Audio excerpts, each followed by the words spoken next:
My name is Craig Picken. I'm an executive recruiter. More than a decade ago, I started my practice for one purpose: to use my experience as a former military aviator, business jet sales executive, and P&L leader to help aviation and aerospace companies and their executives be fast, adaptable, and strategic. I do these podcasts to inspire and inform, but more importantly, they are a focused platform to help business leaders grow. Welcome to the Aerospace Executive Podcast. And welcome back to the Aerospace Executive Podcast. I am very happy to have Scott Sanders with me today up in Patuxent River, part of Maryland. Patuxent River, Maryland. Good to be here. Scott is a founding partner of Tobacco Barn Distillery, as you can see behind his head. He is a former naval aviator. He flew E-2 Hawkeyes and moved on from becoming a E-2 pilot to an admiral. And so he's run the gamut. He's gone from a pilot to running troops in the Gulf of Aden to turning corn into whiskey up in Maryland. So Scott, welcome. How are you? It's good. Well, Craig, most people don't know on your podcast here, but when we first talked, I knew you were an aviator. And then once I got on your LinkedIn, I saw we both flew the same aircraft in the Navy. So that's kind of a cool connection we have. Yeah, no, it was, the E-2, it's great. Everybody thinks the only thing that's out there is Top Gun. I'm like, no, there's big, slow, ugly airplanes in the Navy as well. So it's all good. But hey, so, I want to start off. You are Tobacco Barn Distillery. You're doing a big event for charity. Let's start off with that and talk about it a little bit. And it's really cool because you've got the only privately owned Harrier jet, yeah. Involved. So this started off a couple years ago, Craig. I live in what's colloquially called Pax River, Maryland, because the Navy base is called that. It's in southern Maryland, about an hour south of DC. It's where the Navy Test Pilot School is. So all the Navy test pilots, the astronauts, John Glenn, everybody's come through here. So one of those former test pilots, now retired, a guy named Art Knowles, he runs an aviation company down here at the local county airport right near me. And I own a distillery. And so we make bourbon. And so I was talking to Art at a farmer's market that we were doing at the airport because it's a fly-in farmer's market. People fly in their Cessna, whatever. They land right at the FBO. They can walk out and they can, you can get fresh fruits and vegetables, Amish flowers, and bourbon. It's kind of cool.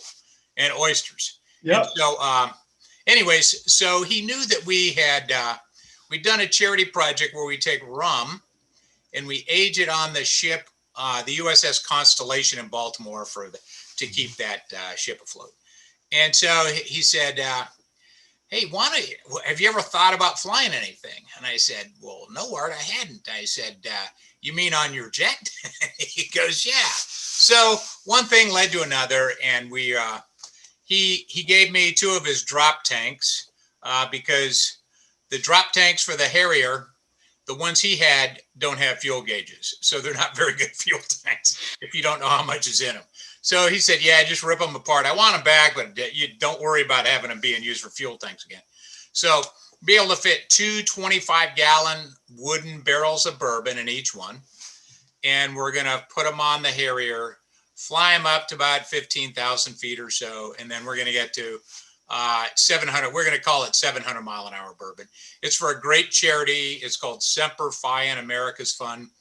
It supports our combat wounded veterans, their families, and helps them get their life back together. Because for a lot of people, it's a lifelong endeavor helping them out. So it's an awesome charity. They're squeaky clean. They're always rated in the top, not only veterans charity, but any charity. So by all the independent assessments. So we were going to do it last May, and then COVID hit.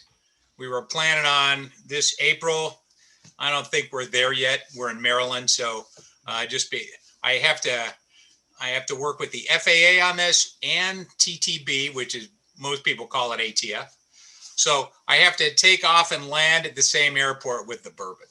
So, and it's going to be in Maryland. So I talked to Art last week. We're going to probably do it this summer, maybe June, July. By then, a lot of people have had the vaccine. I can imagine the silence at the FAA office when you called up and said, "Hey, we're going to put a couple of drop tanks of bourbon on the bottom of a Harrier and fly 700 miles an hour." And I don't think Art told them what we were doing. I think Art told them, because you remember, you're speaking to the federal government. You don't give them any more information than they need to know. Right. We need this airspace here. In the post. In the post, 737 Max FAA world, where hey, we're gonna triple check everything. That must have been an interesting conversation. Well, the fuel tanks, we're not hitting anything structural. So, in fact, we were originally going to use 30-gallon barrels, but I would have had to shim out some of the structure, and I didn't want to have to. We're just leaving everything, the structural integrity in there. I mean, it'll weigh a lot less than a full fuel tank, that's for sure. So here you go. Interesting. So let's switch the subject. We'll come back to the charity, and we'll tell everybody how to get a hold of you towards that. But so you went from, one thing I love about your background is you've got a startup, and I know some other guys that have started. They bought a distillery down in Texas, and they're doing actually very, very well, but it's certainly not for the faint of heart. Especially if you're making bourbon, because there's a couple different ways of doing it. You can buy somebody else's bourbon, put it in your bottle, or, which is nothing wrong with that, a lot of people do, or you can make bourbon and wait 4 or 5 years and then sell it. So don't worry, I kept my day job, because you can't go all in. I had 2 partners. We decided we're going to make it ourselves. Everything is, in fact, we grow the corn. We're on a farm. So we grow the corn, we cook it, we mash it, we distill it, we barrel it, we age it, we bottle. Everything's done with us, all by hand. So it's a real passion for us. And at the same time, we just wanted to do. I'm not saying it's the best way to do it, but it's how we do it. And it's damn good bourbon. We sell every bottle we make. There you go. So what do you tell somebody that says, "I'm going to go follow my passion, I'm going to go do a startup"? What do you tell them? What do they need to know when they jump out of GE or Pratt and Whitney or Boeing or some big company and say, "I'm going to go follow my passion and do this"? What's 1 or 2 things they need to know? I think you got to do your research. So we didn't jump into this. This is about a 3-year, doing industry survey, writing a business plan, doing some stress tests on the business plan to make sure the business model was right. Because you have to be careful. Just because you think something doesn't make it true. And so, you can see a lot of stuff out there, and you can be very hopeful. Well, it is, you better stress test it. So you have to be humble enough to be willing to adjust and pivot, and, not just because you're passionate about something, "Hey, I'm going to do that." Because we were going in, me and my partner said, "Okay, listen, if we ever get to where we don't think this is going to go, we're not going to do it." Because just because we like doing it doesn't mean we're going to, it's a lot of money. It's about $850K just to start. So this is not a low barrier of entry to get into. So, and that's about the average for a distillery in the US. I mean, some cost more. It depends how you do it. So we did a lot of industry research and survey. We'd go to other distilleries. The cool thing on craft distilling in the United States, and now there's over 2,000, everybody's willing to help everybody else, because you're really not competing with anybody else. So I think you said, Balcones down in Texas, and there's another great distillery down there called Garrison Brothers. I've reached out to other distillers around the US. They're very much willing to help out. Yeah. And I'll say, "Hey, I think in this," and I'm like, "Well, you better be careful, because that's not how it works." And one of the things we're having is hardness getting the bottles. The bottles are, right now, we're having just the supply chain in the US right now. It's just completely bogged down. We're out of bourbon bottles. I can't bottle it. We're about 30 days away of getting a new shipment in. I'm down to 42 bottles of bourbon left. So you got supply chain issues. We were talking about the barrels themselves. I mean, I've got some friends up in West Virginia that started a barrel company. Yeah, the Great Barrel Company. Great Barrel Company, and they're doing well with that. And that's, that was some guys with a lot of money who, well, some had a lot of money, and they built that, and that was more of an economic development thing up in West Virginia. What about the mind? I mean, did you find that the mindset of jumping into a startup and kind of doing it yourself was senior naval officer? Did you have to pivot that mindset a little bit and have your kind of oh crap moments? Oh yeah, we still have those. The it's but I think it's kind of the military background, and you and I were aviators, so we kind of go back on that training. I think a lot of people in the military have similar training where you plan, you get there, you're ready, and then you launch off the carrier, and then you realize those damn weather guys gave us a shitty weather forecast. Everything I just planned and everything for, goes to hell. Everything I just planned for just went to hell in the first 5 minutes, and we're going to take it. So you thought it was going to be a nice this, and then everything. Now you're doing well, people listening won't know, but you're doing a case 3 moveless approach, meaning which is like the worst case scenario on a carrier to get airplanes back aboard. So it's that type of thing. So the other thing is, hey, I've already been in the military, so the worst things that have ever happened to me and the most stressful, they have already happened. So my worst day in the distillery is nothing like landing on an aircraft carrier at night in bad weather. So, there's issues, but we can work through them. No, I mean, I get a lot of, it's interesting, it's in my line of work, I get a lot of people who are big company people, and they think walking into a small company or a startup would be fun. It's entrepreneurial. GE tried to get everybody to think like a startup a while back when Emmett was their CEO. And it's a completely, it's a complete transformation in the mental, it's a complete mindset shift. But it keeps your mind active because you got to do everything. So you've got to worry about supply chain. You got to worry about marketing. You've got to worry about that, so you're involved in everything, especially, I mean, we have 9 people, so we're not that big a company. So it's 9 full-time people. So it's not that big a company. However, you have to, it's kind of like, I'll go back to being in the Navy, the E2, this is your job. Everybody does something, but you're specialized in this. So I have my piece in the distillery, and my other 2 partners have their piece. We all do a little bit of everything, but we leave, that the fighter guys, the F-14s, the F-18s, they're going to do what they do best, that type of thing. Right. But everybody fights a fire. Everybody does their job and stays in their lane until there's a fire, and everybody fights a fire. The one thing I still remember from the show, but the nine employees you have, obviously you've got 3 founding partners. Are you all full-time involved? Each of you? Yeah. Well, I mean, I was over there, on the weekends at night, we're just doing stuff all the time. So it's, there's no set hours. There's set hours because we have production, we have the manufacturing side, if you will. We've got the wholesale business, we've got the retail business, and then we have, I'll call it the marketing, arm there. So our outward face of the company. So, then you got to do your business ops. So, the 3 partners, we've all, I don't know how we tricked our wives into this, but our wives are into this now. So,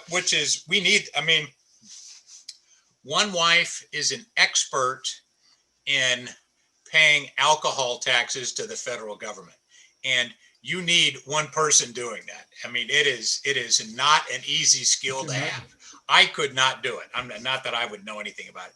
My wife does the books for the company. So she doesn't do the alcohol tax piece. She plays it. And then Dan's wife, Susie, she's our MVP. We have found out, because we taste everything before we release it. She's got what I call the full package. She has whatever's in your mouth and nose to be able to taste. She is a super taster. I mean, she just got it. So we don't release anything unless Susie approves it. I mean, I drink it and I'm like, yeah, I like that. But she just knows it. She goes, no, it's not this, it's not that. We're going to let that one ride a little bit more. Were your spouses, did your spouses know that they were going to get involved in the business when you guys kicked it off, or were they just drafted? I would say they would say no today, but they knew what was coming. I mean, because they know what, I mean, me and my partners, we've known each other for 30 plus years. So it's that type of thing. And they saw it coming. I'll put it that way. They never volunteered, but they saw it coming, type of thing. I mean, we've all been, and for whatever reason, it's just coincidence. We've all been married right around July 3rd, July 4th. So this July 4th weekend, we're going to celebrate like 116 years of collective marriage. So yeah, it's one of those things. They've known us a long time and they put up with this, and they do this too. They enjoy it. And everybody, and it's good. My wife does a good job protecting me from myself. That's about all I could say there. It's I was going to say, when you're talking about a startup, there's a lot of things you just have to, and I talk to people that are starting up, whatever it is, small businesses. They'll say, hey, whatever you think it's going to cost you, double it, because you're just not thinking of things. Just like we've been, I don't know if we've technically been sued, but we've had restraining orders or something, but by billion-dollar corporations in Kentucky. So we've had I can't remember who it was. Heavens Hill has sued us. We've had all this because it all comes to the labeling stuff. So we had a label for our initial rum because I'm a Navy guy and we want to make a Navy rum. Called it Admiral Select because I'm an admiral. Right. So Heavens Hill, I guess, owns Admiral Nelson rum, which is kind of a schlocky, spring break rum, for 19-year-olds that need to get drunk quick. So it's not like a good rum. Anyways, they own it, and you can't put anything in there. So you can't put Admiral on any label in the liquor industry. So trademark infringement is basically they're coming after you. Yeah, it's a trademark thing. So they and I don't, we don't. I mean, they have more lawyers than we have employees. So at that point, you just say, okay, next. Okay, we're not going to do that. What's the next name? Yeah, I remember with some guy at an airport. He started a coffee shop called Federal Espresso, and some lawyers from Memphis called him up and said, "You may want to." You may want to rethink that. So I get it, and I'm sure that it's it's big company. Well, even our name, so we're Tobacco Barn Distillery, so it says Distillery on our name. Okay. And there's some place in it's on I-10 in Slidell, Louisiana, called the Tobacco Barn. So they're selling moon pies and Yoo-hoo and Copenhagen by the can. And so they sued us. I'm like, come on, man. We're not encroaching on your business. So we had to have something. Okay, we're not going to distribute in Louisiana and East Texas or something. So prepare for the unexpected is what you're saying. Well, just like COVID. Who expected COVID? Right. Exactly. I mean, we lost 100% of our retail business immediately. Wow, really? Yeah, because nobody could go out. You couldn't. Yeah, there was no events. Everything shut down. You couldn't get. Yeah, there was no place to buy it. It was all. It reverted to all our wholesale accounts. So we lost 100% of retail. So that was half of our business. How'd we you lost pivot? 50% of the business overnight. How'd as soon as they shut down, I think it was March the 13th. Our retail business went away. How'd you pivot those sales? What we started focusing on wholesale because they during COVID liquor sales still went up. No bars open, right? Yeah, so a lot of people are going to, we'll call it comfort brands, cheaper level brands, so Jim Beam and that kind of stuff. But then the whole buy local thing to keep people in business came along. So we've done pretty good in that. We've landed a couple bigger wholesale accounts during COVID, so that's helped. That Total Wine, I thank those guys. I mean, Total Wine, what a blessing to us. They're out of Maryland, so they've been great to us. It's it's a huge company and they're helping out a little company like us. So that was helpful. Can you ship, way off the aerospace topic, can you ship interstate? Can you do retail interstate? There's about 7 states that have cooperative agreements with Maryland. In fact, I was just talking to UPS today. We've got all our licenses. We've got everything in place here. I've got one last thing. I got to prove I'm not. It's the finance piece that once you take the order, goes fine. I got to prove I'm not in the mafia or doing money laundering or something else here. Can you do digital? I mean, can you do digital? I mean, is the digital world helping you at all? Yeah. That's helping out. So we'll be able to ship to 7 states. Although it depends on the state. You got to get a license. So I can ship in Maryland, but key is I can ship to military installations that have a UPS store. So like if there's a UPS store on there, because it's federal property, I don't have to go through the state. Interesting. So, yeah. Or anybody I can ship to any military installation in the US. There's a lot to think about. I mean, if you think about it, like you have a small business too. And I think, well, I never thought about shipping. I didn't ever wanted to get into shipping because it's kind of a pain, but now we're getting ready to go into it to see how it works. And then, we have because we have quite a big veteran following. And so, yeah. Do you want to grow it? Or are you guys pretty well, kind of where you're at and couple thousand cases a year and we're good? No, here's where we're at right now. All our production decisions it's bourbon. So we made them 4 years ago. This year, we're going to release about 1,000 cases of bourbon. And then we're on a step function and that'll go to about 2,200 the following year. And then it gets to about 3,600. And then we'll get to about 5,200 cases a year is kind of our where we'll settle off. And that will, right now we're regional. Well, we're in Maryland is all we are right now, but we have, good news is we sell every bottle, but we're not releasing a lot. Mm-hmm. And so we're going to have to get farther out than Maryland. But if we get this mail thing, we may not need to get as many other states. Do you have a targeted customer that you focus on? Do you know your demographic? Is there kind of a targeted customer who's looking for your type of? I mean, you can be something. You can try to be everything to everybody, or you can focus down. I mean, our bourbon's $58 a bottle, so that's not cheap, but it's not expensive for a good craft bourbon. So if you get Balcones, Garrison Brothers, Kings County, some of the other craft bourbons in the U.S., that's in the ballpark, and we might even be at the lower end of that.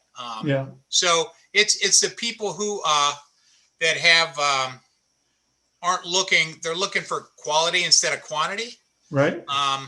And they're people that just like trying different, different pieces. So we grow our own corn, and it's a rye forward bourbon, so about 25% rye. And we get it from the local Mennonites near us. So, it's all locally grown. Our water is awesome water source. It's an ancient aquifer that's been down there since dinosaurs were roaming Maryland. So there's nothing in it. There's trace elements out to 5 or 6 significant digits, but it's a neutral pH, so 7.2, which is a beautiful, it's beautiful water source for cooking, bathing, or making bourbon. It's great water. That's interesting. No, it's a lot of conversations with people and they want to be everything to everybody. It's hard. It's like, hey, focus, be something really good, be 6 inches wide, 1 mile deep, and you'll do a whole lot better than if you try to be 1 mile wide, 1 inch deep. Yeah. Our usual, our customers are probably late 20s to my age or so, 60s or so, people that like trying a good bourbon here. I mean, I buy a lot of them too, so I'm my own customer. So I'm kind of my own target demographic, but you have to be careful on that and thinking that your customers think like you do. Getting back to don't believe everything you think. So we I tell you what, 60% of our customers are women. Really? Yeah. Well, they're the economic buying influence, so they're the one making the purchase. I'm not saying they're all drinking it, but yeah, they're the ones holding. Yeah, so and I think it's actually 62%. Once again, knowing your demographic, now you start to target your customer. You know who Yeah. you know who you're targeting. It's the ones with a pocketbook. Yeah, and it's people that it's the same reason why you want to get people like, it's not only the local piece, where everything comes from. And our bourbon is we age it, it's a little bit more humid environment here than Kentucky. We have the weather it's scary. It's exactly the same as Bardstown, Kentucky. So we laid the graphs of temperature over 12 months for 8 years on top of each other between Bardstown, Kentucky, and where we live. It's, 0.2 degrees off Fahrenheit. So there's no difference. And it follows. So the only difference is we're a little bit more humid here. So in Kentucky, you might get, you're going to get a lot more evaporation. Plus their rick houses are 8 stories tall. We just have a 1-story rick house. So what'll happen there is our bourbon doesn't go up in proof over time. It stays about where it is. It goes in about 118 proof. And so our barrel proof's about 118, sometimes 116. So knowing what you did know now, we'll finish it up here. Knowing what you know now, would you do it again? Oh, absolutely. Yeah, this is a blast. I'm making bourbon for a living. But are you making money? Tell me what's not to like. Yeah, and we won't, it's a long haul thing. So I think we'll actually make money in 2 years.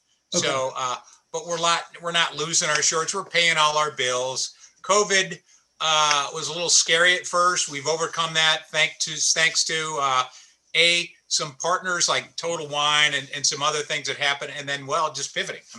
Just doing the mailing and some of the other things we've been able to do. It's a lot to think about. You think about small business. Nobody really thinks about, hey, look, I got to figure about, what happens if everything goes south? I got to think about shipping. I got to pivot. Yeah. How do I discover my demographic? It starts to get overwhelming to a lot of people. And it's pretty cool to hear your story and how you jumped out of the Navy through corporate and into the startup realm. So going back to the 700 Mile Bourbon, the charity once again. It's Semper Fi America's Fund. And what we're doing, if you might have somebody out there listening to this who might be interested in sponsoring, and I have some, depending on what level they want to sponsor, we got a 1,500, a 3,000, and a 5,000 level of sponsorship. But we get their logo on the drop tank. By the way, if you Google 700 MPH Bourbon, I was on CNBC on Veterans Day because I was on the Shepard Smith show. They were highlighting veteran charities and businesses. So we'll do that. I can get, if they want to go at the 5,000 level, I get them a ride in the L-39. The trainer jet, because that's a 2-seater. We'll get them up, and that's the chase jet we're using for the flight. It won't be the flight that day because I got a couple sponsors and we're going to fly them depending on availability and those type of things. And then I ask people, what do you want? So one guy who's one of the top sponsors, he's coming up from San Diego. He's a surgeon, and he didn't want to fly in the L-39. I said, okay, what do you want to do? He said, what can I do? I said, well, just we're an old tobacco farm. That's why we have a tobacco bar. I said, we actually grow tobacco, and we roll our own cigars. And he goes, can I do that? I'm like, yeah. I said, for 10 guys, you bring 10 guys. We'll do an afternoon with you and 10 guys. Boom. And the kicker is, you don't write me a check. You write it directly to Semper Fi Fund, and you get the tax deduction because I don't want the money. I want it to go all to Semper Fi Fund. Good for y'all. It's a great, it's a great charity. It's a good sponsorship opportunity.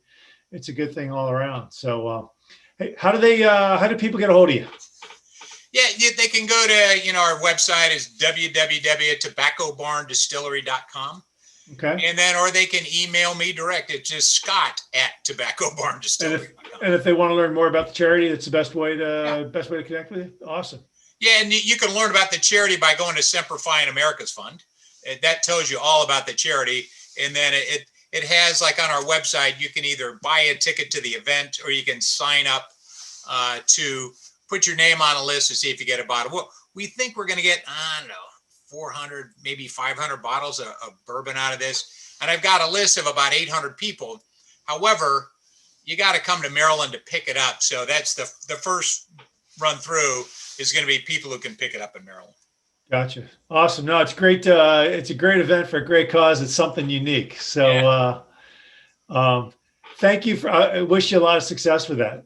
Yeah, well, thank you very much. It's good to talking to another E2 guy. There's not many of us out in corporate America here. That's because we're all hiding. We're all hiding. Yeah. Hey, did you ever know Jim Bridenstine? No. So he just left as the administrator at NASA. He's an E2 guy, and he's in fact he and I've worked with him. I don't know, back in the '90s on something there too. So, anyways, it's kind of just letting you know. So. In fact, I'm trying to get to meet with. He's with Acorn, an investment company now. Oh, and, Acorn Growth Companies. He's down there. Yeah. So that's a great. I'll see if I can hook you up with him. He'd be a great guy to have on your show. I just saw that press release. That's a good. Rick Nagel's a good. That's a great. It's a great private equity group. So cool. Hey, thanks for coming on, Scott. Appreciate it. Appreciate it. Good. Thanks a lot. Good talking to you. Stay in touch. Bye. I hope you enjoyed the latest edition of the Aerospace Executive Podcast. You can reach out to me directly, Craig at northstaresg.com, or check us out at www.northstaresg.com.